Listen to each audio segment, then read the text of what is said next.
और उन्होंने खुदावंद खुदा की आवाज जो ठंडे वक्त बाग में फिरता था सुनी, और आदम और उसकी बीवी ने आपको यानी अपने आप को खुदावंद खुदा के हुजूर से बाग के दरख्तों में छुपाया। किस वक्त? ठंडे वक्त।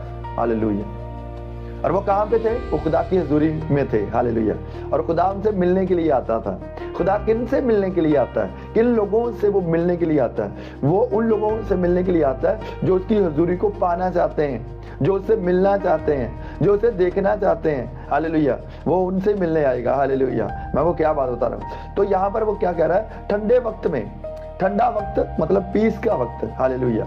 आज तेरे लिए ठंडा वक्त। क्या खुदा दोपहर को नहीं आता? खुदा तो अब्राहम के पास दोपहर को आया। हालेलुया। तो इसका मतलब यह है, वहां ठंडे वक्त की जो बात की जा रही है उसका मतलब है जब आप पीस में होते हो।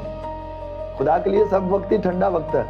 हालेलुया। वो तो आपको भी ठंडा कर देता है। तो खुदा के लिए सब वक्त ठंडा वक्त है। एक्चुअली इंसान के लिए ये बताया जा रहा है कि जब जब वो पीस में होते थे, जब जब वो मिलना चाहते थे, जब जब वो खुदा की डिजायर करते थे, भूख प्यास रखते थे, तब खुदा उनसे मिलने के लिए आता था। हालेलुया।